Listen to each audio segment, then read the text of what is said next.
We are getting the wall done, but I've had so many people, good people, great people, they'd rather not do it before, they'd rather do it right after the election. They don't want to do anything to upset the apple cart.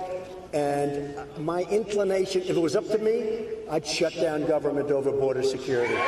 Most likely, I will not do that, but we're going to do it immediately after the election. That was President Trump at a rally in Montana this past Thursday. The question now is, will he or won't he partially shut down the government to get the funding for the wall on the southern border?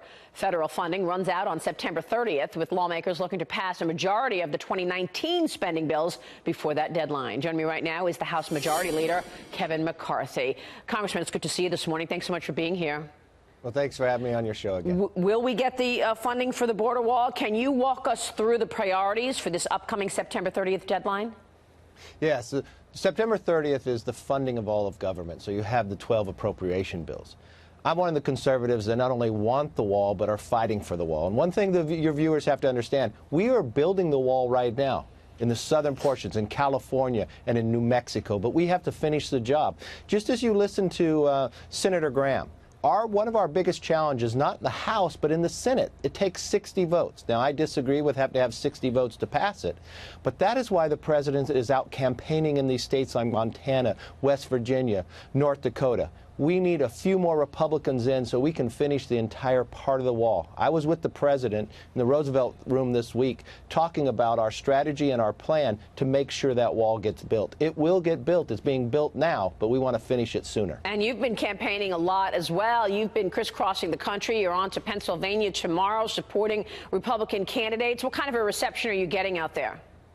You know, we're getting a very big reception because it's really about results versus Pelosi's resistance. Think about the numbers you see time and again on your show. Wages are going up. 4 million new jobs have been created since this election. What this tax bill has been able to do to individuals. We just looked at the new factory report coming in, the manufacturing. Made in America is back in America. This is different, and it's one of the best economies we've had in more than 50 years, but it's not leaving anybody behind. If you just have a high school degree, it's one of the best unemployment. African American, Hispanic, women, the very best. I mean, only 9 months in the last 49 years has unemployment been below 4%, and 4 of those months have been in this year. This is an unbelievable economy because of what this president has been able to achieve, not even counting what we've done with the VA, or made you safer with our battles against opioids, or the military being stronger. And then you just heard the report from North Korea has changed. We are safer today, not only in our economy, in our jobs, and in our schools, but around the world because of this majority working with this president. Well, it's interesting. You mentioned a lot of good things on the economy. Just Friday, we got very strong jobs numbers, 201,000 jobs added to the economy in the month of August, with wages up 0.4%. And yet there's a new element on the campaign trail right now, and that is President Obama. President Obama is looking at those results and basically saying that's attributable to him. Listen to this. When you hear how great the economy is doing right now, let's just remember when this recovery started. I mean, I'm glad it's continued, but when you hear about this economic miracle that's been going on, when the job numbers come out, monthly job numbers, and suddenly Republicans are saying it's a miracle, I have to kind of remind them, actually, those job numbers are the same as they were in 2015, in 2016, and... Your reaction, Congressman? Just not true. Do you know he had 8 years to try to solve this economy, and his highest growth year is still less than the worst year under Bill Clinton? President Trump's economy has grown 40% faster. President Trump has had less than 2 years, and he brought us to the best economy we have seen. I saw that joke on the internet. He's like the guy trying to open the jar. He can't. He hands it to President Trump. President Trump opens the jar, and he said, "I loosened it for you." It's just unbelievable what he's coming back. And the idea that he doesn't take the respect of past presidents, you never saw George Bush going out talking in a campaign. He let somebody be president. And for the idea to criticize an economy that's created 4 million new jobs, a president that has brought North Korea to the table, where no longer do they have the parade of missiles. The idea that we have changed the VA, where the GI Bill is not 15 years and you lose it, it's now for a lifetime. And we gave the military a raise.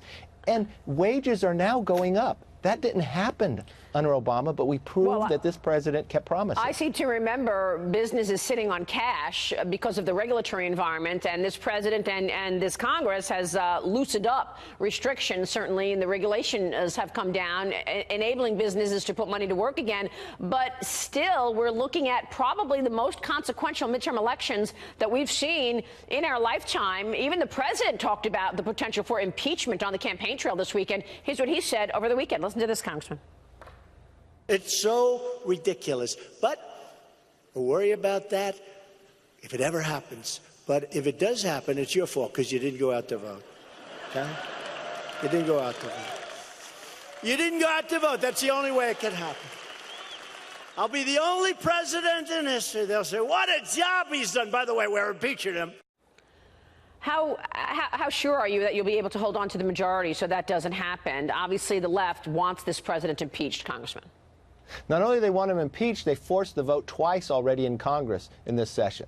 Listen, history is against us, but the last time an administration in an off year had growth of 6 consecutive quarters and GDP over 4%, they didn't lose seats. They broke the trend and actually gained seats. And we have a number of retirements. So we're in a fight, and the president's right. You have to get out and vote, because there's 3 things that the Democrats want to do. They want to abolish ICE. They've already proposed it and voted on it. They want to impeach the president, which they voted on twice. And then to listen to what Barack Obama said he wants to have happen and what Democrats are co-sponsoring. They want government-run health care. And you talk about taxes today. If you doubled all the taxes people pay for right now, they couldn't pay for the cost of what this would be.